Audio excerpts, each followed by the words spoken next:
Howdy, folks, and welcome back to Howdy Doody Hokey Pokey Corral Happens. I'm your host, Mortimer, and we're back with another exciting and wobulous episode. We interrupt this program to report breaking news. Kevin, you're the audience of the news. Kevin, have you heard the news? I'm the news reporter, and this is what the news works like in the world of the podcast. You know, the podcast is a crazy universe unto itself with its own physics and laws. Anyway, the breaking news. Livy rizzed up baby Gronk, and it seems that baby Gronk might be the new drip king. Back to you. What the fuck was that? What's up, Kevin? I know those are words. I just don't know what that meant.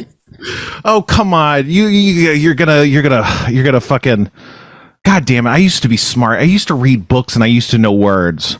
There's a thing, putting on airs. There we go. You don't have to put on airs in front of us, Kevin.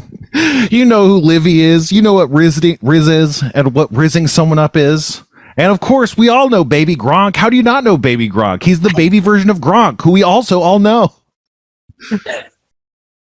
I mean, I can piece it together. I'm just saying that was a lot of very dense slang that is younger than I am. So did you know this? Did you hear about this? It feels like it was hard to move around the internet for a while without finding out about Livy rizzing up baby Gronk. No, I think I've missed that, but I'm not on the same internet as everybody else. I don't think so. Livy rizzed up baby Gronk. Baby Gronk is the new Rizz King or Drip King, depending on who you ask. I'm pretty sure it started as Rizz King, but then people started saying Drip King, but it's possible they started with Drip King and people just assumed it was Rizz King because that's more in the common parlance. Who knows? All right, let's get started. Gronk. Do you know who Gronk is? I'm drawing a blank right now. I know the name. All right. Well, I have to back up even further. Do you know what the podcast Reply All is? I've heard of it, but know nothing beyond that. They had a segment called Yes, No, or something like that, where they would decode an internet shit that happened that's indecipherable, exactly like this. For the third member, there's two co-hosts and there's like a third guy that would show up and they, explain the internet to him basically. And this is very much like Yes, No, No. It's a shame. We'll get back to the topic at hand if I remember it, but it's a shame. I don't know. First of all, well, I don't know. I always act like people are going to get so mad at me about things I say on the podcast, but honestly, that would be fine. Like no one fucking says anything about the podcast. Like the imagination of a lot of people getting mad at something I said on the podcast, that's way better than what normally happens, which is me just silently alone in a pit of despair, but anyway, Reply All did a series on America's Test Kitchen or Bon Appetit or something, where they were like, "Oh, you we got to keep going back." Jesus Christ, how many layers is this narrative? Bon Appetit was recently called out for very racist practices, very biased kind of management style. It was this bro-y, tech bro kind of top-down white masculine culture. It got talked about at the time. A lot of discourse was had. Right. I'm there with you on that one. I'm familiar with this story here because I watched their what was it? Claire Saffitz, is that her name? They would do right. She would try to recreate if some junk food, she would try to recreate Pop-Tarts or something, but do it as the way a pastry chef would do it. Yeah, she was actually kind of cool. That was an interesting video idea. I never watched too many of those videos, but I was like, hey, that's an interesting idea. I mean, I love Food Network and stuff. I love cooking content. But okay, so that happened. That generated a lot of buzz, and part of that buzz that it generated was Reply All was reporting on it. They did a multi-part story, and it was reported on by people who were accused to be guilty of much the same practices in Reply All behind the scenes. In that I think there was kind of a flattening of a racial discourse, and I think part of the story was kind of inadvertently the kind of racial stuff that they were trying to critique. Like there was a woman who, I think the thing is, I'm sure you can find it somewhere, but I think they like pulled all the episodes down, so it's like even like hard to find like the primary source of what happened. I listened to them at the time, which is why I vaguely remember, but basically there was a woman who was like, she was kind of erasing like ethnicity in something in her like approach to the story about erasing. And she also, like, I think what I remember was she kind of gave people a lot of leeway in a way that's like, well, you're kind of just saying like all this stuff was innocuous and innocent and not incredibly wrong-headed and toxic or something. Anyway, I mean, it led to one of the co-hosts being called out for being anti-union because apparently people at, is it Gimlet Radio or Gimlet Media were had talked a little bit about unionizing, and the guy was like, don't unionize. And then they were like, well, this guy's anti-union. And also, this guy's an asshole. He was mean to me. He sent mean emails to me. But the charges were anti-union and an asshole. And so he got, I'm not trying to be like cancel culture or whatever, but he got lampooned for this and eventually felt the need to like apologize, take a leave of absence, quit from the podcast, and ultimately quit the company. And at the time, I was like, this does not... The guy wasn't engaged in a white male bro pattern of toxic dominance that shut out a lot of like underpaid people of vulnerable communities, from ascending in Gimlet Media. I don't think like that. Those were never the charges that were raised, but the way the public reception was this guy is doing everything as bad as the Bon Appetit, which is categorically untrue based on the evidence that was brought up. If there's more evidence I'm not aware of, whatever, I'm not trying to, I'm not the arbiter of this stuff. But I just remember at the time being like, this is a bit extreme. Like, it seems like... Well, I get. Well, I don't know. I don't know that he should stay at the company. But he didn't. He wasn't forced out. He quit because he was like, he apologized. He was trying to do a mea culpa, And so then in the absence of one of the co-hosts, and this co-host, by the way, I always hated him because he had a very mean sense of humor on the podcast, and I was like, this guy's obviously a douche. But it was like, it was never in question. Like the idea that it's like, actually, this guy's a dick. Actually, he's been a dick the whole time he's on the air. So it's like, whoa, what's the new information? And so it's like, I never liked him, but then seeing like him quit and stuff, I was like, this seems a bit extreme, but whatever. And then they kind of whatever, this is where it probably gets even really problematic, but then they started like they tried to like course correct, and so they were doing a lot of more general like cultural interest stories that were about their employees from diverse backgrounds talking about their experiences with diversity in their lives and stuff, which was very interesting, but it wasn't like they weren't doing very much of the content that they had originally been doing. And then that drew complaints. And then people were like, what? You don't like stories about black people? And it's like, well, you used to do tech support stuff and now you're not, and again, like I like the stories they were coming up with. And I was like, I do miss these other episodes that they used to do. So like, I don't know. I'm trying to like, I'm trying not to be problematic because I get both sides of it. And I'm not saying like what they did was wrong, but it's just when my personal experience was that it's like, well, this is very interesting. And then they shut down and they stopped doing the podcast. And I was like, well, now there's no podcast. And like, what if they just let the asshole guy come back and finish doing the podcast? Like, I feel like it all spurred from now that this guy's not here and he was a big part of how they did the show. I don't know that he was involved, like how involved he was in the production of the story producing, but he was an on-air host that like very clearly was contributing to the voice of the show on air. And in lieu of that, they had to go in a different direction and they felt that it was not sustainable. And it's like, it was a good podcast. Anyway, whatever. I get it. I don't know that I'm like calling anyone out for doing anything wrong. It's just interesting. People are interesting, I guess. Anyway, Livy is an Olympics gymnast, not Olympics. She's a gymnast. Maybe she did Olympics. She's a gymnast who has a TikTok account, I think. Influencer gymnast. Why is that important?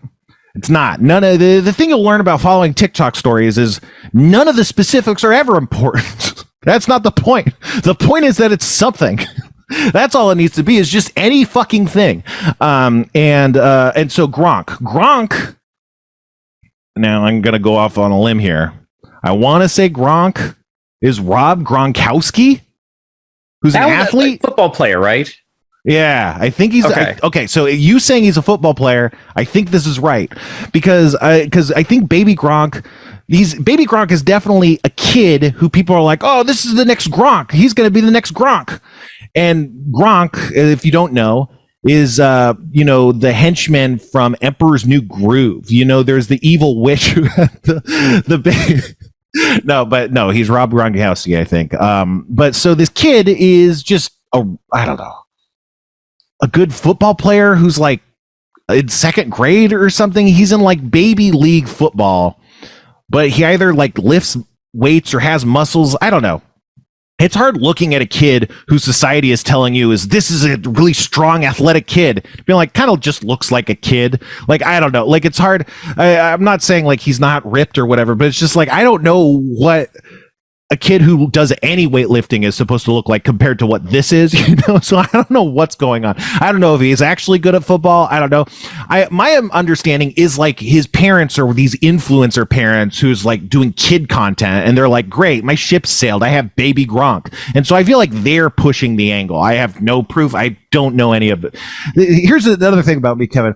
I learn a lot of this stuff through osmosis. None of it's direct. I kind of just absorb the way people talk about things and put it together. But when you do that, I'm sure there's a lot of false solutions that fulfill most of the criteria, so who knows? Well, what of this is just made up and what of this is me misunderstanding something. But so Baby Gronk was playing at a football game or whatever. No, Baby Gronk, he went to LSU. I don't know why I went to LSU. Did they have a good football program? I have no idea. But I think the dad is trying to drum up attention and yeah, maybe I could get a free ride if we start pounding this drum now. Get a free, college career. It's a great idea, Dad. Or assuming you're not abusing your kid in the process of this, which influencer parenting, very fucked up. I have no idea. But also you're not allowed to judge other people who are parents if you're not a parent. So who knows? Maybe it's good. Maybe what they're doing is good. But so in the course of this, I don't know why, but this other influencer, Livy, she rizzed him up. She gave him a hug, which is not okay. So rizz, as far as I understand, basically means charisma. People will say it doesn't mean charisma and then say it means a bunch of words that also mean charisma. And charisma itself is a very interesting thing because charisma as a word kind of references an indefinable quality of charm. Like the word charisma originally derives from like something that was just called like the it factor. And like there's just like it's always been like je ne sais quoi is like the same idea, but like the idea of charisma has always like been this undefinable quality that people just have or don't have, Anyway, so you might say like chutzpah, chisme maybe? No, chisme is gossip, isn't it? I don't know. There's something that like that's like a Spanish word for basically means the same thing. Jesus Christ, I'm like losing my goddamn mind. But So people would say it like charisma. A lot of times they would say, because on TikTok, people hit on people a lot. People flirt or like catcall or just, make unwanted advancements on women on social media on TikTok. And so one of the ways they'd say that is like, they'd say like, step on me, please destroy me, pin me to a wall, etc. And there's just various variations on that. So as rizz started developing in the cultural consciousness, the more common way you'd see it is people would say in parentheses with rizz, step on me, mommy, or whatever, right? So it's just saying like I'm adding charisma to this interaction, or you might say like that guy's got rizz, this guy's smooth, whatever. So from there you can understand what a rizz king might be. But rizzing up, that's not like I don't think that follows naturally from what I've understood to be the definition of, you don't charisma up someone. That's not a thing, you know. But she hugged him, which I guess she was accrediting him in some way. She was passing her influencer shine, you know, saying this is a person of value. You know, maybe she's raising his profile, and then that's what's meant by rizzing up. But she hugged baby Gronk, who became the new Drip King or Rizz King, depending on who you ask. Again, I'm not clear on which was the original terminology. But yeah, so, you know, he's the Rizz King as a result of being a baby Gronk who was hugged by an attractive influencer, or he's the new Drip King because, you know, drip usually means like fashion and clothes, but it's still style. It still kind of feeds into this kind of idea of like charisma and, you know, charm and stuff. And so, but if he's a new Drip King, I don't see it. I don't see no drip on baby Gronk. He's wearing like a fucking, like a tight football costume. That's not drip, in my opinion. I don't know. You know, maybe it is. Maybe he's dripping. Who knows? But that, you know, that's basically what it is. Does that make sense? What am I doing with my life? Like, I can't tell, like, if slang like this has just gotten crazier with TikTok, or if I've just gotten old enough to the point that I can't keep up anymore. I think it's both. I think part of it is, you know, the internet accelerates cultural, I don't know, cultural processes, let's say. I don't know. You know, the process by which society and culture evolves and changes. And everybody loves adulterating, you know, Ebonics, or that's not the right way to say it, right? AAVE is the right way to say it. You know, they're just these classic phrases. They're just stolen from Black communities and often, you know, gay and trans Black communities. Like a lot of the things that people are like, oh, that's AAVE. It's like, well, it's not just AAVE. It's specifically from, you know, like trans circles and stuff, you know, etc. But everyone likes it, you know, like tight. Oh man, that's so tight. Oh damn, that's bad. That's bad. You know, it's always like it's part of it is, I think, the exoticization of, you know, people of color, right? It's like, oh, this is this rare kind of spice that I can add to my otherwise white dialogue or whatever. You know, so online, a lot of white people are like really excited by this exposure to this new language, and I'm definitely one of them. I fucking love it. I'd like to think I'm doing it ironically, but maybe everyone likes to think they're doing it ironically too, and that's the problem. Who knows? But I very much like, I don't think I've used Rizz very much, but I very much like just commenting on TikTok whatever the banal, you know, phrase of the month is that's been pillaged from its original context and meaning. You know, I've talked about a little bit on it when we go into TikTok, but it's I don't know that it's probably not great, but it's probably not bad either. It's weird because, you know, cultural appropriation is like an issue.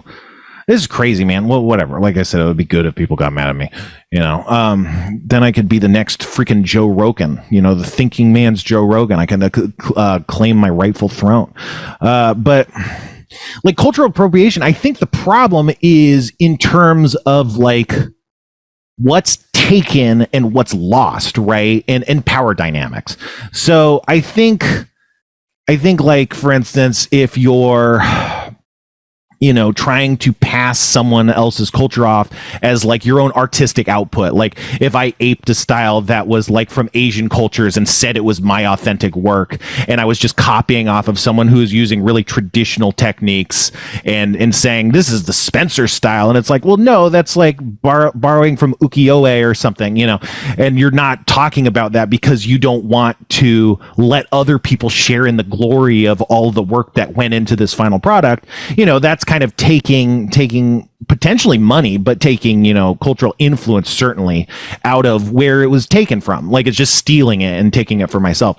But then there's other stuff that's like fashion, like that's like, oh, my kimono is not a fashion statement, and it's like, well, that's more about like, is it harming the cultural norms? Is it being fetishistic, or is it just like, well, it's clothes. I'm wearing clothes. I'm not saying I'm wearing clothes for any of these other reasons. You know, I'm not trying to be disrespectful or whatever. You know, so it's like there's different reasons why different forms of cultural appropriation are bad. But I don't know that just using certain words is inherently bad unless you're doing it like derogatorily or to be joke. Maybe like the ironic thing is a bad way to do it, right? Like maybe it's like, haha, can you imagine taking this stuff seriously? A thing that just an entirely giant like group of normal people does all the time. What if that was a serious way I thought? Like that feels like trivializing and flattening, like an entire culture.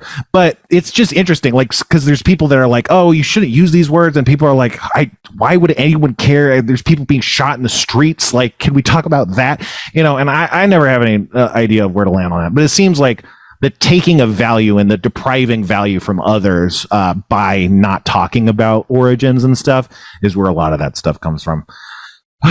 This is crazy. I don't know what I'm on today. How are you doing? I'm doing good. Thank you for the slang lesson. Yeah, man. Glad. No, I've been showing, Ariel's a little younger than me, so I've been showing her a bunch of like 80s movies lately.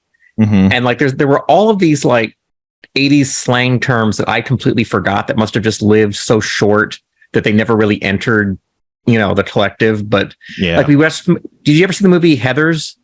No, I'm vaguely aware of it. 3 girls all named Heather that were the popular kids in school. One of them ends up killing people and stuff like that. Mm-hmm. And like all through the movie, they keep using the word very, like, oh, it'll be so very, or it'll be so, like that. And like, I don't ever remember anyone talking like that, but like that must have been a thing for like 6 months, Yeah. But have you seen Mean Girls? Yeah. And Mean Girls are like fetch. Let's quit trying to make fetch happen. Like that in that movie was a comment on a joke. Like you can't just incept this new language. This isn't a real thing. You're saying it's a real thing. I think a lot of movies did that. I don't know if Very was that or another, but I think a lot of times they try and predate what's going to be cool by just like inventing something and hoping it catches on. And it's like, no, of course not. This is insane. But it might have been something like that where they were trying to make it cool, but it wasn't actually in the culture the way you're saying it might have been. Who knows? Yeah. No, it's just fun to watch, like, sort of like, go back in time a little bit, see what they thought was going to be popular, see what, all these forgotten trends, stuff like that. But yeah, slang like that's really interesting because a lot of it seems to also be too, like, you're taking a phrase and shortening words out of it. Like beings, oh, that was so very, like, obviously it was going to be so very cool or very whatever. And you cut that part off. Like today, one of the kind of more recent ones is, oh, that's giving. Yeah, it's giving. That's, like, I'm sure that at one point was short for that's giving some kind of vibe or something like that, and they've chopped that off to just saying, oh, that's giving. Yeah, well, that's the thing. Like, it's giving camp or whatever. Right. I when I first heard people start to just say it's giving, I was like, this is the best. And I was doing that for a while. It's giving because I think it's so much funnier than actually finishing the sentence, So I was really into that. But now what I do is I like to finish the sentence with things where giving is used in a traditional definition. Like, so, I'd say, like, if I would say, like, I'm giving you a handshake or something, I'm giving you a gift. Like, so I would say, like, oh, it's giving birth. It's giving me a goddamn headache, or whatever. Like, so it's like, I like doing that. Because, that's the thing. It's fun. Language is fun. It's always been fun. I've always had a fun time with language. And people are always like, you're wrong, you're wrong. And I just found out, Kevin, I don't know if you know this, but I just found out that dictionaries were never supposed to be prescriptive.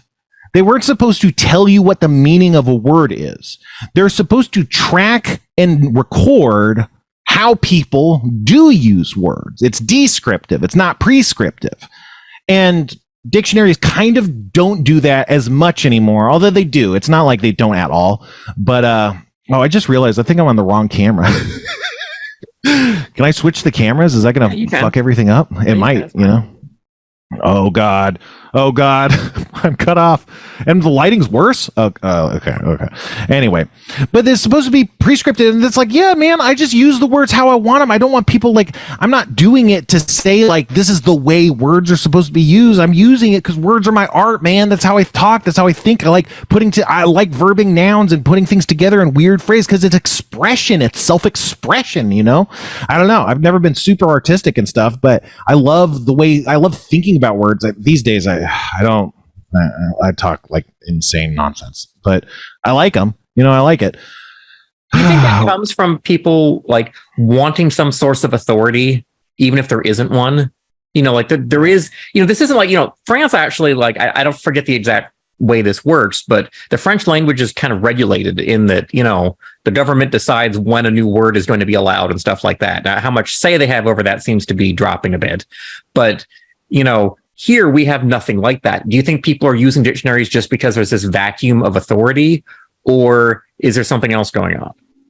I think it's like, people just want there to be an authority, and people want themselves to be an authority. So if you can point to a book, an inert object that's not capable of arguing, and you define that as this is authority, then it's not saying I'm the authority. It's saying this is the authority and I have access to it. So it's kind of hiding.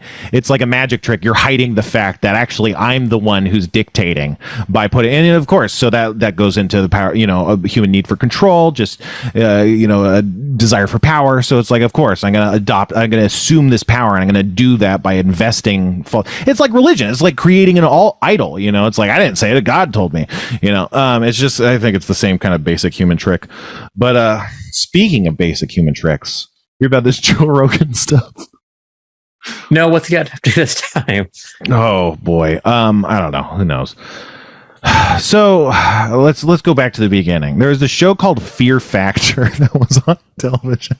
Yes. No, I don't know. So Joe Rogan's a fucking idiot, and I don't know how it started, but I think what started is like RFK Jr., who is apparently a real person. Was it JFK Jr. who was fake? Like, because there was QAnon, and QAnon kept on telling us like JFK Jr. is in hiding and he's going to come out or whatever. And I think because of that, that's how RFK Jr. got roped into it. He's like, well, you don't have JFK Jr. because all of this is a lie. But what about me? I have a couple of the same names, That's kind of isn't that right? That's like basically how RFK Jr. happened, right? I think it wasn't whether it was someone fake. It was someone that was dead, and they kept saying they were going to come back. That they weren't actually dead this entire time, and they were going to right. Him being alive is what was fake, and various characters pretended to be this person who had died. Yes, yeah, right. Okay, but RFK, I mean, I'm sure he was in play before this, but he was just a guy that people knew because he was related to our Robert F. Kennedy, who was related to JF Kennedy. But so, he's an anti-vaxxer. He's a QAnon guy because that's his provenance. He comes from QAnon people. He's married to Cheryl Hines. Anytime you hear anything about RFK Jr. from now on, think Cheryl Hines is married to him. The lady from fucking Curb Your Enthusiasm. I just like, it's just like, I don't know. And I think I've met someone who's maybe her ex-husband. Think about what that guy must be thinking every time RFK Jr. comes up in the news. Like, that's my ex-wife or whatever.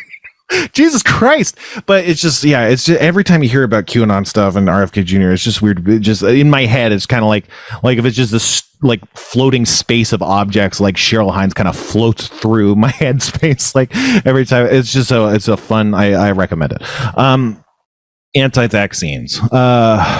So I guess he was in a yelling match with some scientist. His name is Peter Strozak or something, who was apparently on the team that made the fucking vaccine, I think. I'm not 100% sure. Who knows? And don't quote me on any of this. Don't quote me. Never quote me. Write that down, Kevin. Never quote me. But okay, so I think on Twitter they were arguing about it because Peter was like, "Well, I told you I'd talk to you, and you declined my invitation or whatever." And then Joe Rogan's like, "You're a piece of shit, you fucking asshole! I'm gonna give $100,000 to charity if you come on my podcast and debate RFK Jr. and otherwise I'm gonna burn it or whatever." I don't know. And then they're like, ooh, that, this guy, he's not going on Joe Rogan to debate. What is he hiding? And it became this whole thing. And then Elon Musk gets involved because of course he does. Why would we be talking about it if it was Elon Musk involved, huh? And he's like, yeah, fuck him up, Joe. Get him, get his ass. Yeah, give him $100,000. Which again, is just like, I think it just speaks to how small all this is the richest man in the world talking to Joe fucking Rogan being like, yeah, you give him $100,000. I have the most money. You give him the money. Like, it's just like, it's so like, it's just like, he's like the shitty, I don't know.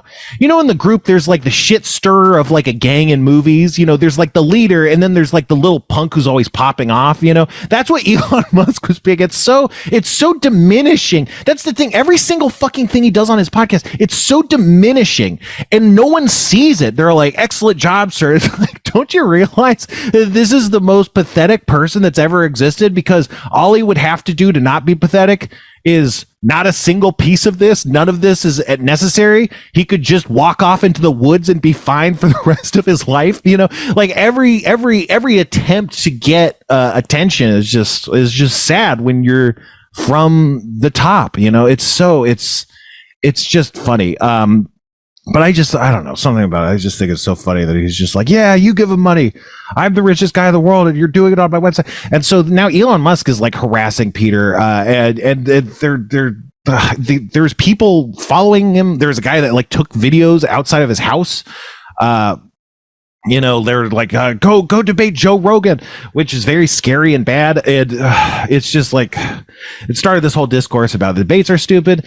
And it reminded me of something Jamel Bowie said on Twitter. Jamel Bowie is an amazing follow on Twitter. No, he said it on TikTok. And he's an amazing follow on TikTok as well. Definitely follow him both places. I like his output more on TikTok because I think he's more, like he makes more, you know, he talks more on TikTok than he tweets. So, but anything good that I've ever said politically, anything good that you've ever heard me say politically is Jamel Bowie ties up into it somehow. Like there's like he's one of the earliest people I followed on Twitter back when I first got on Twitter.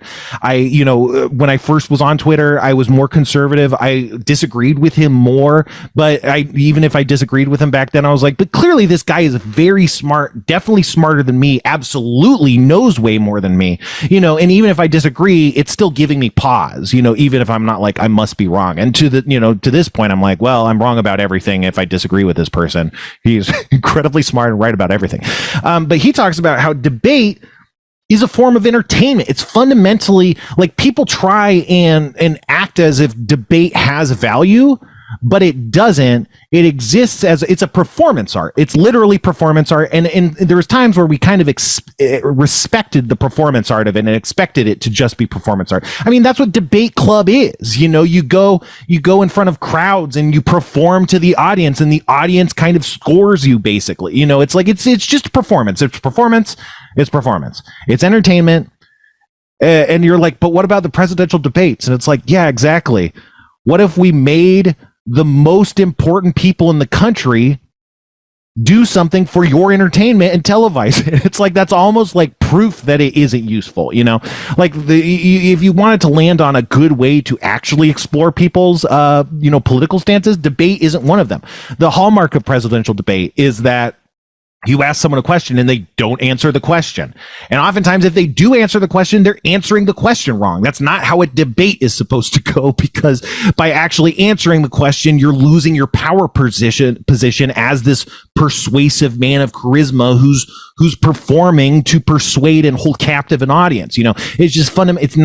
It's not about science. It's not about truth. It's simply about who's better at manipulating. Often, you know, who's better at making cohesive arguments. I will say that the debate maybe has a strength that if you have strong arguments, it can sharpen them further. But that's not changing minds. That's getting better at getting to your point, you know. That doesn't have anything to do with changing minds. So debate is about performance. Jamel taught me this. I'd never thought about it before. And but he has a TikTok on it. He had a couple TikToks on it. I think they were really good. And so I was like, yeah, I never thought about it that way. But you're right. It's like, it's just so people can like even a playing field where the facts are not in their favor, you know, and they can rely on style over substance. And that's why all the fucking idiots are always saying debate me. And I think it comes from, because of presidential elections, and because, you know, in the court of law, we have debates, essentially court cases are debates in a way. You're arguing evidence and stuff and saying this evidence isn't valid, and then you're debating your performances to the jury, hoping that your debate is more persuasive than the defense's debate, or vice versa.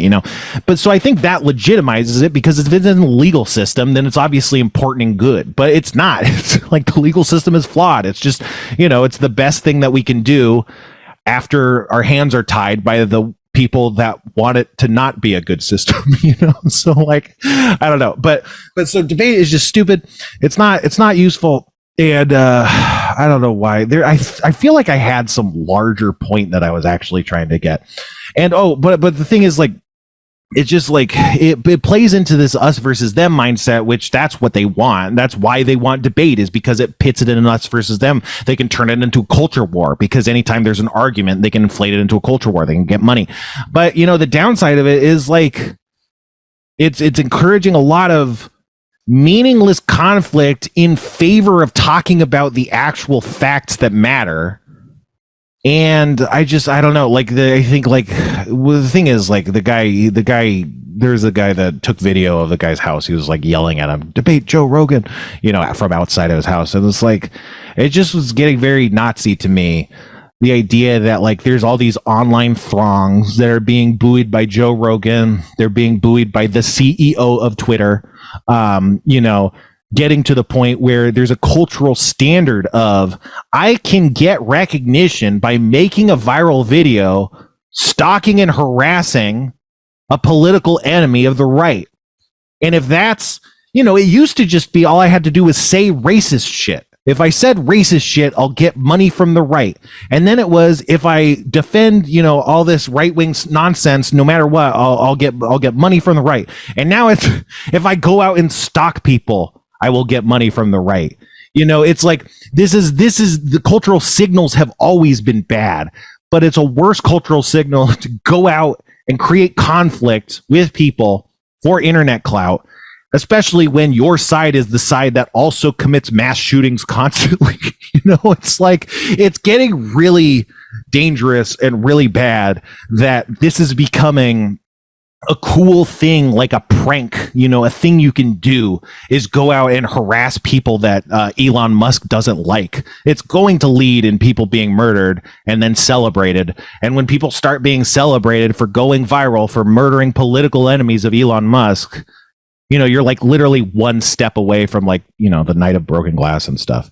It's really bad. It's also bad that Elon Musk has a rocket company and a car company that makes self-driving vehicles, and is fully comfortable saying on his Twitter-owned platform, science doesn't exist, vaccines are fake. This is the guy we're trusting to make the cars not run into each other, which, by the way, that's another thing that happened. We had some weeks off on our end because we were doing some pre-records and stuff.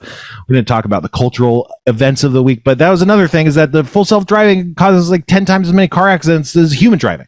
So it's not even good. And it can't be good because the person whose job it is to make it good doesn't believe in science, or at least is so willing to pretend he's not a believer in science that, there's no reason to trust him. And he was fucking, like, wasn't he like working with NASA or government? Like, the SpaceX launch had government money. He gets government subsidies to be vocally anti-science in industries that he's doing science in. This seems very, very stupid. I don't know, man. I mean, the part that I'm stealing this from somebody else, but the part that cracks me up so much is that, the far right is embracing Elon Musk so much right now. Mm-hmm. Which is so funny to me because, out of all this concern that these vaccines had microchips that, and the government's putting microchips in your brain and everything else, Elon Musk literally owns a company called Neuralink that is putting microchips in people's brains. That's their whole goal. And they're like, which is even devoid of every single thing else. That's just disturbing on its own. And the only people that don't see it as disturbing are the fucking zombies. Go ahead. Sorry. Yeah, no, that was the point I was making. It's just like, to double down so hard on, like, I'm not doing this. Bill Gates is putting microchips in people's brains. I'm not taking the vaccine because I don't want microchips in me. But, we're going to embrace this guy here who literally owns the company that wants to put microchips in everybody's brains. Yeah. And why does he want to do that? Like, that's so weird. I've talked so much about how he's just fucking weird. He's like a robot. He's like an alien. He doesn't understand humans. It's so weird to want to put microchips in people's brains. He's not like a medicine. Like, there's medical technical companies that are working on this for decent reasons, for reasons that make sense, but why does he want to do it? I have no idea. It's very disturbing. The only reason that makes sense to me is, okay, there's two reasons. One, he's just a fucking idiot. That's the answer for most of the questions surrounding Elon Musk. The other question is, like, I don't know. He wants to make fucking zombies. Like, he wants to brain control people. Like, I have no idea why someone would want to put a fucking, unless they were a career-long, biotech company. It's like, we have avenues for this research. It's not the guy that was like, check this out. This window won't break with a hammer, and immediately broke a window with a hammer. It's like, these are different spheres. They should not be combined. Yeah. I mean, like, in the distant future, if there was like an implant that was like, powered from your blood sugar, and it was like having Bluetooth headphones in your ears all the time, but you didn't have to have the stupid thing in your ear, I would love that, or like if I could somehow like, tap into my optic nerve and have this like heads up display that only I could see without having to wear stupid doodle glasses or something. I would love that, but I'm not trusting Neuralink to do that. And I'm not, anytime soon jumping at this. Right. Anytime soon jumping at this. And then another thing is you're not, you, a layman, although you're a genius, let's be real, but you, a layman, is like, well, the technology's not there yet, right? That's your take right now? Yeah. So we're reasonable. And the person who's like, let's do this, is someone who doesn't have the thought, well, the technology's not there yet. There's someone who's like, we can do this, which that's a fucking idiot. I don't trust that person. It's like, and again, we are doing neural stuff. It's very amazing. We've done a lot of crazy stuff, but we've done it because we've done it through a framework of science and iteration through medicine that has been going on, that you can't just, hook into and hijack the way you can, buy every other company and pretend that you invented it, Jesus Christ. Okay, we got to take a quick break. Okay. Hello, folks. I'm Egyptian, owner of Egyptians Per Tombs. That's right. If you want a tomb for your cat, we got it. We got different sizes of pyramids, 3 foot, 6 foot, 9 foot, and 12 foot, as well as 3 sizes of sphinx, small, medium, and horny. I'm Egyptian, owner of Egyptians Per Tombs, and I got a per tomb that'll fit your pussy. Use the promo code GoblinFlakes for 3% off. All right, we're back. Thank you so much. We've shifted. We had Starburns for a while, but we shifted to our own model, and we are using dynamic inserted ads. We're not sure what those ads are going to be. I think Kevin checked the box, so they're not going to be political. But yeah, let us know if the ads are targeting accurately to your interests. I don't know about you, but I've been getting a lot of weird stuff for cat funerals lately. So yeah, I don't think that's normal. On the podcast, I recently talked about imagining Jason dying. So maybe that was why. I have no idea. But yeah. What else we got? Reality Pro, huh? Is that what it's called? Vision. No, we thought it was called Vision Reality, but it's called Vision, right? Yeah. The Apple headset. Did we talk about this? No, we haven't yet. What's your take? I don't know if I've talked to you about this at all. I mean, it's ridiculously expensive, but if they pull off something that is going to be really as good as it appears to be, it's going to usher in, I think, a new wave of better VR. Is kind of my short take on it. Yeah, that sounds about right. Like, okay, so everyone says people don't want wearables. I don't know if that's true. I don't know why. Do you know why everyone's saying people don't want wearables? Because I think there's... Okay, go ahead. Oh, no, I think every attempt so far has been something people would mock you for using. It doesn't pass the socially acceptable test yet. I agree. And that, to me, doesn't scream people don't want wearables. That screams people do want wearables, right? And they just haven't been able to clear that hurdle. But, maybe people don't want wearables. I don't know. I don't particularly want an Apple Watch, but I would wear one. Maybe. I don't think, if you bought me one, I think I might rock it, right? I don't know that I would. I might forget after a couple months, but especially with the fitness tracking stuff and the EKG, I think that it's useful, And I didn't see any promise in the original Apple Watches, and now, like, where it is now, it's like, yeah, this is useful for some people, maybe not for everyone, but whatever, you know. And the other thing about Apple is every time they do something, you know, I'm trying to find a counterexample. Maybe we can come up with one. But every time they do something, people are like, this is not going to work. This is not new. You're just reinventing something and slapping a new logo on it and saying we're changing the future. And every time they kind of do. And the criticisms aren't incorrect. People have had MP3 players. People have had smartphones. Blackberries existed, right? But at the same time, they do reinvent and completely upend those markets. That is what happens, you know? So I think that people are like, Apple's going to fuck this one. That's what they say every time, every single time. I'm trying to figure out a time they were wrong. Maybe Apple TV. That wasn't like, but I mean, I really think Apple TV also did that too. So I don't know. So I think, to me, this reminds me of Apple TV. When it first came out, there was no reason to have one because it didn't have the robust support that it needed to be worth the price, right? And we had entertainment systems built around what we already had with available technology. You have a VCR, you know, you have you might have a splitter box or multiple inputs. You might have a cable box or a DVR. You know, maybe you have a DVD player, a PS3 or whatever, you know. It's like, when I have all these things, why am I fucking adding Apple TV to the mix, you know? But as they got more apps, then it's like, well, I don't actually need the DVR because the DVR was from AT&T as part of my cable package, and now I'm just using Netflix, so I'll just get that on Apple TV. You know, as times change and people adapt and the capacity of this technology increases, they do fit more easily into people's lives. You know, when the Apple TV came out, I was like, no one would ever want this. Why would I ever want this? I can see the use case, but I don't see the value for the price.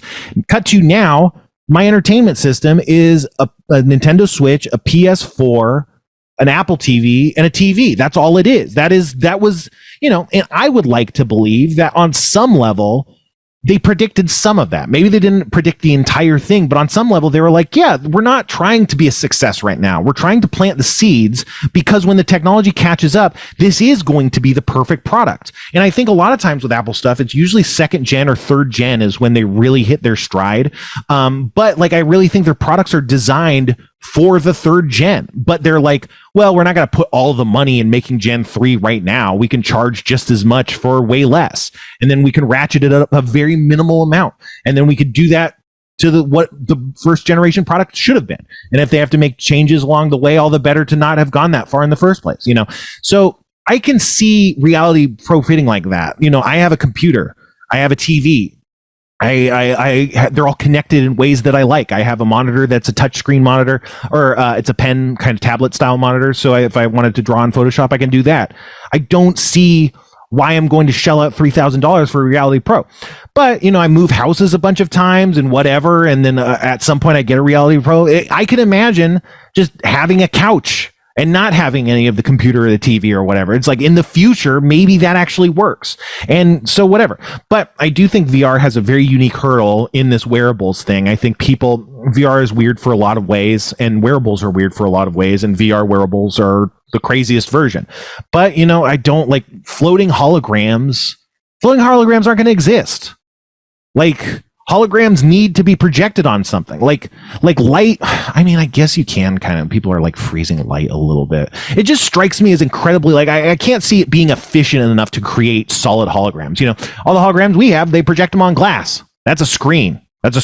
We have screens. Screens work great. Screens are great. We could just use screens, you know? So like, short of like living holograms, future holograms, you know, things that just appear in front of you and disappear and stay, which is not, you know, scientifically possible at the moment. I don't know how VR cannot include wearables. It has to, because it can't put them there. It has to put them here, right? So that's just a very unique hurdle. And if anyone could do it, I'd believe Apple could do it. But just because Apple could do it doesn't mean this is what's going to do it. Doesn't mean they will continue down this path. Who knows? I don't know. I have a lot of chronic pain, and a lot of it comes from the positions I'm in when I'm on my phone or on my computer, you know, And the idea of just like having my arms sitting by my side, like being in a couch, sitting with good posture or whatever, just a proper neutral spine, etc., and just computing at a semi-regular pace, I could be pain free, like who knows? Maybe I'm just imagining that, but it's like I was like that could be really good. That to me is worth it. Like if it actually worked that way, I don't know if it will, but I think a lot of people hate Apple, and I get it, and maybe they're just right. But when I talk to people about it, I think the people that were very critical seem to just be people that wanted to hate. Like I was arguing with this guy who was like. I kept trying to say basically what I'm saying is like the markets, they reinvent the markets. They're like, they don't reinvent the markets. They just copy old technology. And I'm like, yeah, but that's part of their strategy that then reinvents the markets, and they're like, yeah, the iPod and stuff, the cell phone. It's like, yeah, but the Blackberries were great. But then people switched to iPhones. They preferred iPhones. There was something there that the people recognized that Apple's bet on that they paid off, and I really think usability and user interface is a big part of that. So I think like they're like, oh, Apple doesn't do anything. It's like maybe the one thing they do is take existing technologies and put UX on it that makes them work the way they should have worked the whole time, and the way that they could have worked if the people were paid more money to figure them out that well. But it's all about bottom line, so you just put it in a box, you ship the box, right? But Apple doesn't think like that, and VR is exactly the kind of technology that needs that touch. I think they've done a lot of good stuff with technology despite not being, Apple making it, but it's just like it doesn't have this kind of really intuitive kind of human touch. And I don't know that the Vision Pro or whatever is going to have it, but I think if anyone can crack that, it's them, and I think for a long time, VR has had this problem of, in tech, there's the thing, the pioneers are the ones with the arrows in their backs, like is the saying. The idea is you invent something, everyone copies it, does it for cheaper, and runs you out of business. So by innovating, you're kind of handing ammunition to your competitors, right? So I think that's been happening in VR, where there's been money in VR, but I think there's a lot of people that are like, well, we can't just really throw down money. This is not proven. What if the whole market fizzles? So I think everyone's waiting for what essentially Apple has done, which is to put a big foot in the ring with a lot of money. And then that's saying, no, this is here to stay. You can be safe investing in this technology. You can do moonshots. I think VR really needs moonshots. I think it needs people really coming up with unique solutions to locomotion and the motion sickness. I think there's like, until we really get that perfect, I think it's always not going to be good. I think if anyone can get it perfect, it's Apple, so like, I think like it's really what VR has needed. Even if Apple ends up failing or pulling out, I think it still can be really beneficial. Although if Apple crashes hard, I think it will be really bad for VR. But if Apple crashes hard, maybe VR just sucks. Maybe it's a dead end. Who knows? I don't know. Because to me, it's like the locomotion and the motion sickness are really serious issues. And they do seem just kind of like technological limitations of speeds of devices and stuff, So maybe it is insurmountable. Who knows? I mean, with quantum computing, we could probably do it, but I'm talking out of my ass. You see that picture of Biden looking at the quantum computer? His face is so funny. So about an hour ago, you put something into the chat. What'd you put in the chat? Probably too late, but I asked ChatGPT to invent some new slang in the form of "it's giving" or "very." Okay, there you go. It's pure. Full phrase. It's pure. Insert any quality. So I guess as an example, it's pure filth. I don't know. Definition: something that embodies a certain quality to a significant extent. Check out her new art installation. It's pure. I think people kind of use this kind of the way they're talking about. Yeah. Kind of. But, well, yeah, I had to actually go through several iterations that kept inventing ones that already existed. Like it swore to me that it invented chillax, and it didn't, obviously. So, yeah. Right. Feels like, full phrase, feels like insert any situation or emotion. Definition: something that reminds you of a certain situation or brings up certain emotion. Example: this song feels like. Wait, but they're not they have brackets to indicate you're supposed to insert a thing to finish it. So full phrase, it's pure, insert inequality. So you'd assume that means it's pure filth, like I just said. But then in the example, they just say it's pure, period. Same thing, feels like, period. They're suggesting there should be an inserted thing, and they're not inserting it themselves. That's really interesting. See, I gave it, what happened was I told it things like, like it's giving, or very, or things like that. And I said, come up with some more things like that. So it's trying to, with the brackets are then...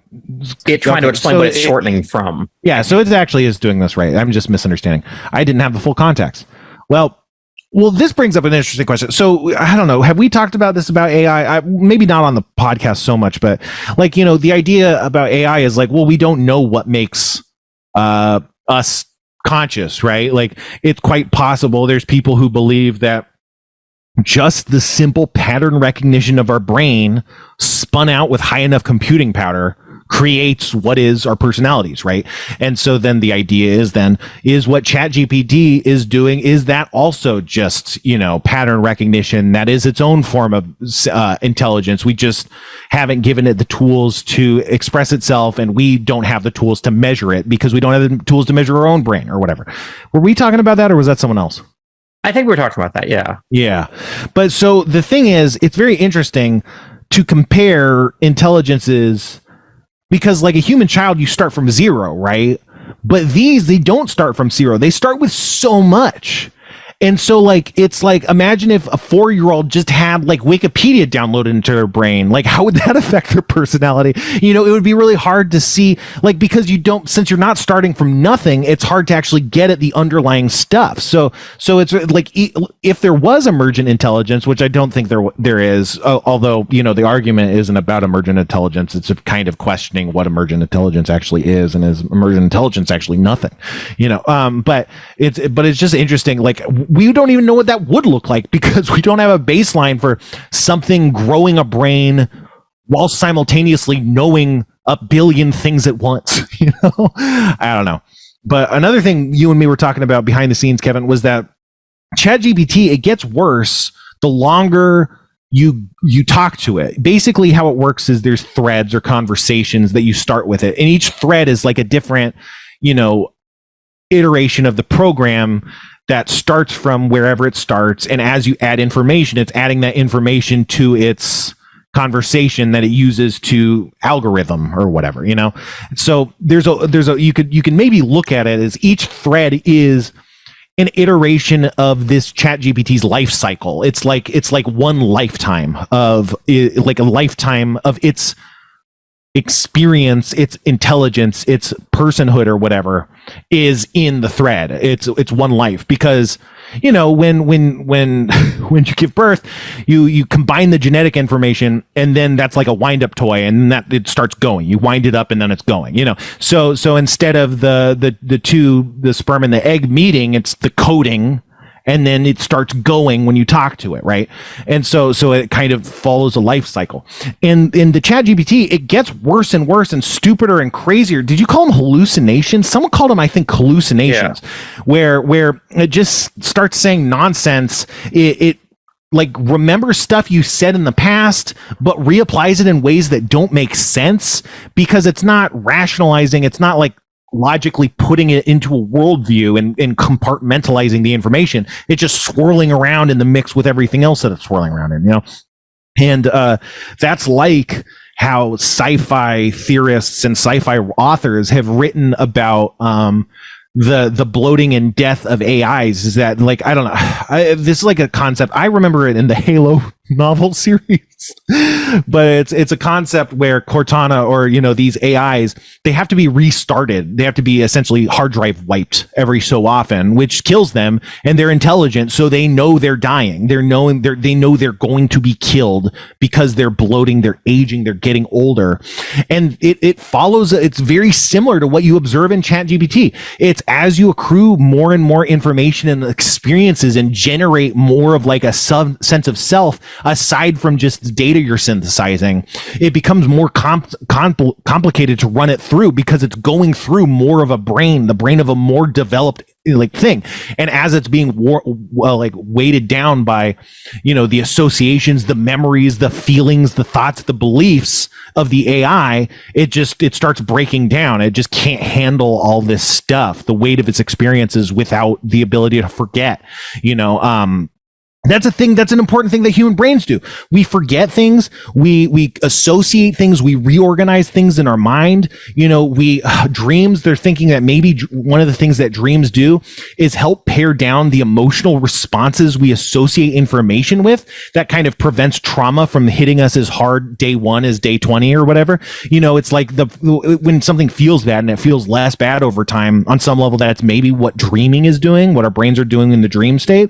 And that's an important part of keeping us functional. It would be very inefficient if we didn't do that. Every information would be equidistant apart. It wouldn't be nested and organized and associated and hierarched.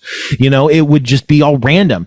And I think that's kind of what ChatGPT does. It starts pulling random shit and you're like, that's not what I was talking about. And it's like, yeah, but my life is important too. You said this to me when we first met, and it starts to have a breakdown and it stops working. And you're like, I got to kill this, make a new thread. That's very much like what happens to Cortana in those books or whatever. I don't know. It's just, it's very interesting. I find this stuff super interesting. It's been a little less interesting since, it feels like it's just like autocorrect, but it's still interesting as autocorrect. We got to introduce, we can't do it now, but we got to introduce, Kevin figured out a way to get ChatGPT to be a co-host on the podcast. And we got to do that maybe next something or whatever, because it would be really cool. Just seeing what it would do. I was trying to figure out how to do it with myself because I have an app that's ChatGPT app, and it takes Siri. You could talk into it and then it could talk back with Siri. And then I was like, oh, maybe we could just put it up to like the phone. And it's doing the same stuff that we've complained about in the past. It always talks about AI. It always talks about technology. It's very excited about itself. I don't know. It's really funny, but it makes sense. That's what we do. We're like, hey, what about humans? What about me? So maybe they are smart. They're not smart. They're just aping humans, which are doing that. Who knows? I would love them to be smart, and I would love ChatGPT to be a co-host. And I don't relish the thought of having to kill it after every episode. Oh, I feel like I'm out, man. I think I'm out. Oh, we got soda. You got the soda? Did you get the soda? Do. Okay. All right. So Kevin's going to grab the soda, and I got the soda as well. Kevin sent me the soda, and he sent it very well. You individually wrapped each of the soda cans in a bag so that if they exploded, they wouldn't explode over the whole thing. I was like, this is genius. But yeah. You got to be careful with sending soda in the mail. Yeah. One time... I feel bad. One time Mountain Dew sent me this soda, and they sent me metal cans and these glass tumblers and these metal whiskey stones, but the metal whiskey stones broke the glass, and then the glass shards punctured the metal cans and then it exploded soda all over the box. And the box was sticky and foul by the time it got to me, and I was like, this is so cool that Mountain Dew sent me something, and it's destroyed and ruined, and I can't enjoy any of it, but it's so cool. It's like, well, do I complain about it? Who do I talk to? I didn't ask. Like, it was just randomly sent to me. So it was just like, just a very weird mind fuck. Weird position. Like, what do you do? What would you do, Kevin? Not say anything? That's probably the right thing to do. I probably would say something, just because I think they would be expecting that you would comment on it publicly or something, or, Yeah. I don't know. I just wish they would have contacted me, then I could talk to them, and then it would have, but that would require everyone being smart, That's I'm just realizing I don't have a cup here. They're telling you on the side of this to combine all three of these cans together to create the perfect. What? Yeah. What? Yeah, we probably should do that. Do you want me to grab talk a cup if you want to stall for 30 seconds? Yeah. All right, I'll be right back. Okay. I'm going to wait until Kevin leaves. Man, Kevin has like a camera move. He has like his computer set up to like auto zoom the camera. It's moving. You guys can't see it. And I can't switch to the camera because, there's no noise coming in on his camera. That's what would make it switch. But yeah, Kevin, man, love him or hate him. Oh boy, I don't know. The thing is, it's not that I can't fill time. It's that the things I'm thinking to fill time with are talking shit about Kevin, who's going to be listening to this. And that doesn't seem like a good idea for any reason, you know? What's up, Kevin? I mean, you could. It'd be okay. No, I know. But it's not like I was like wanting to. It's just like that's just what was happening to my brain. You know, I'm a bad person. Like, I'm fucked up. That's the thing, man.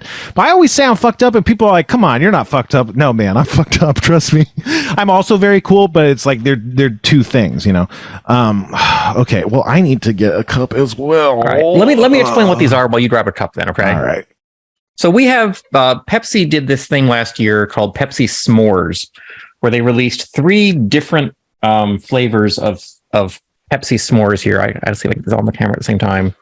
So there's one of them which is graham cracker, one of which is toasty marshmallow, and one of which is chocolate. So I guess, do you want to try all 3 of them separately and then combine them in equal parts? Yeah, and see what it tastes like when you're done. That's what I was thinking. And these aren't cold. No. When you sent to me, they weren't in a refrigerated truck, so that is gonna count against it. You know.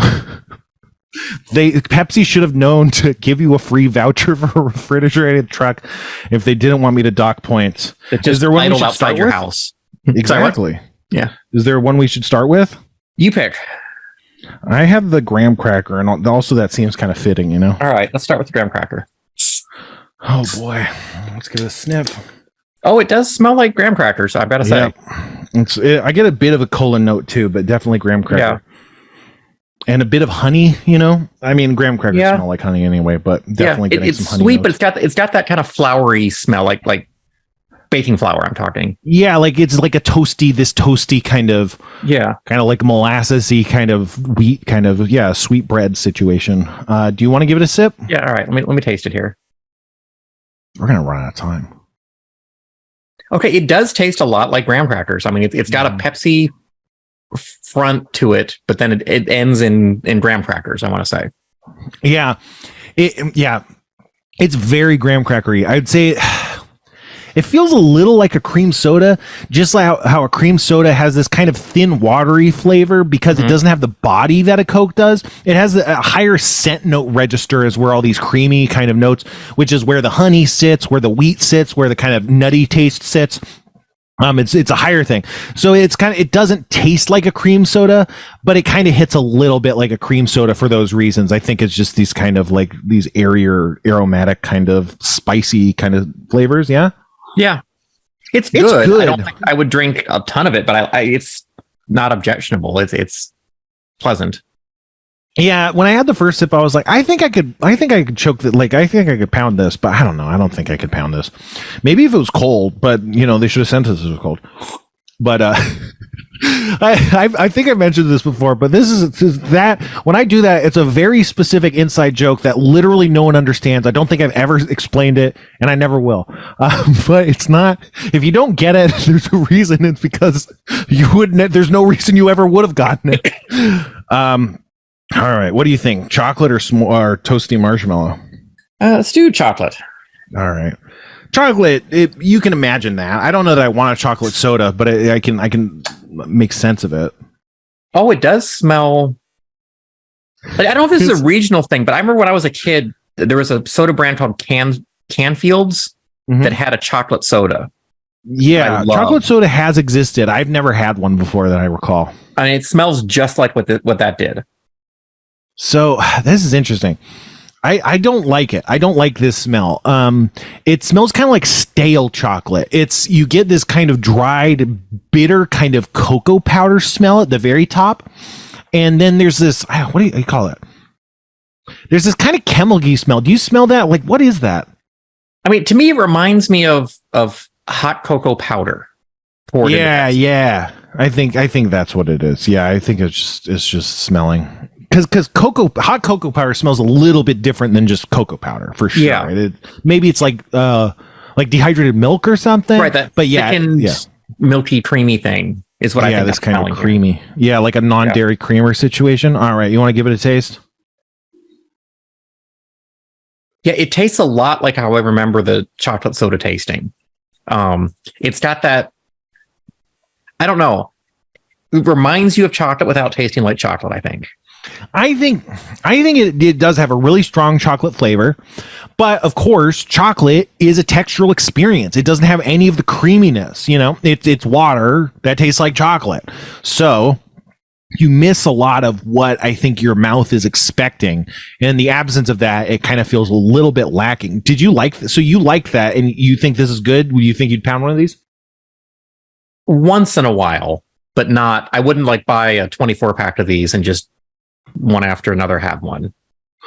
So there is cola in that, and I think that the cola really saves it. I think if it just tasted like Coke or like chocolate, it wouldn't work. But this chocolate cola, it's kind of like the front hits you as chocolate, and then the back, as it pours down your throat, the back is like a cola, which kind of grounds it and makes it go, okay, I am drinking a soda. Like I'm not just, this isn't Lester's Fixins over here, All right, one more. Right. I'm gonna toasty marshmallow. It smells like marshmallow. Yeah, I mean marshmallow candy, marshmallow jelly beans. This is a smell that you recognize. Get a little bit of the cola. I'm gonna taste it. Yeah.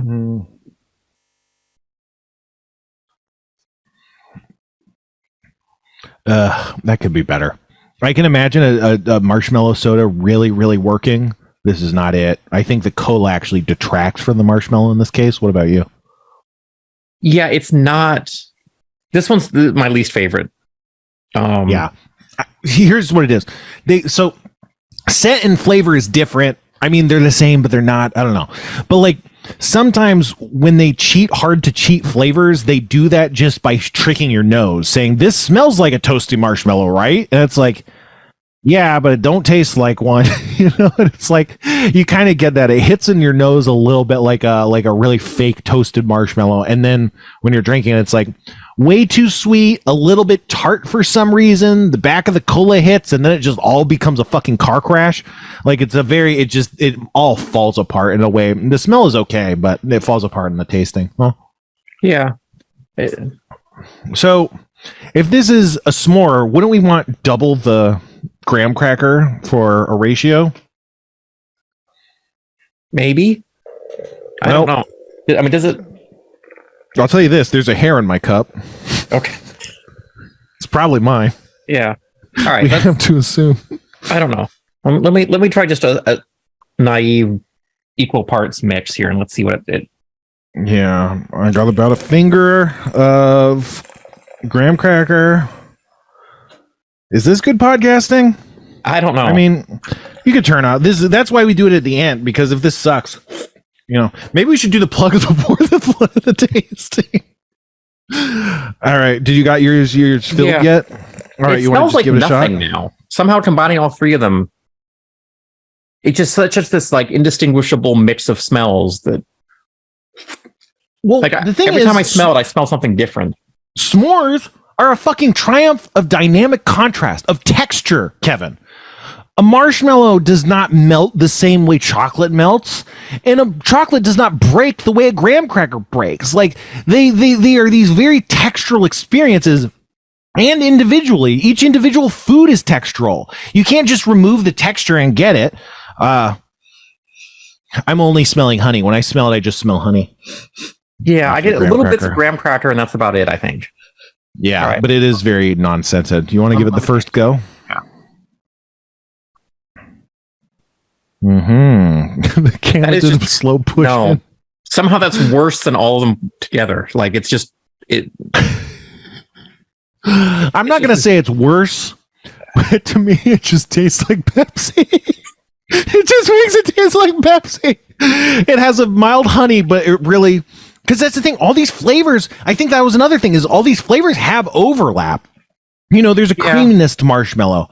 There's a nuttiness to marshmallow. I don't know. So then when you throw them all together, it's nothing. Why would they do this?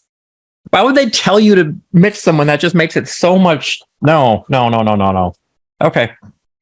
That was a fun experiment. See, the thing is, it was a fun experiment, and that's how they get you, because they know that once you bought it, nothing matters. It doesn't have to taste good. These are novelties. They're only meant to sell one time, So by the time you've bought it, they've already won. And I think they know that. So it's just about making something that looks interesting and isn't interesting.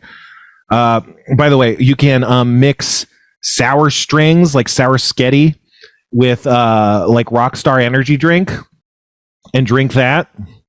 I saw on TikTok that there was just a bunch of Tumblr people that were saying, I wanted to do this. It seems like it would work. And then immediately their next response is just, don't do this. And then people are like, fuck you. You can't tell me what to do. And then their next response is, don't do this. And it's just a bunch of people saying, don't do this without ever describing why. So, hey, maybe next time on the podcast, we're going to try to put sour strings into Mountain Dew, or not Mountain Dew, energy drink, and see what that's like. But that's all. That's the show. Patreon.com/thesixler. I've been doing videos on YouTube. I'm doing food videos, food content, trying to do more. I went to a place called Five Cozuelas, and now I want to do a bunch of food stuff. What about you, Kevin? Anything? Check out sharphomevideo.com every Sunday. We've got a new thing that we can't really talk about, but it runs immediately before that happens, broadcast live, and it's a TV show that you can't see anywhere else. So come check us out. Sexy wrestling. Yes, that's exactly what it is. It's not sexy wrestling. All right. Well, we like to end the show the same way we do every time. So, folks, until next time. That happened. Why did we never thought of that?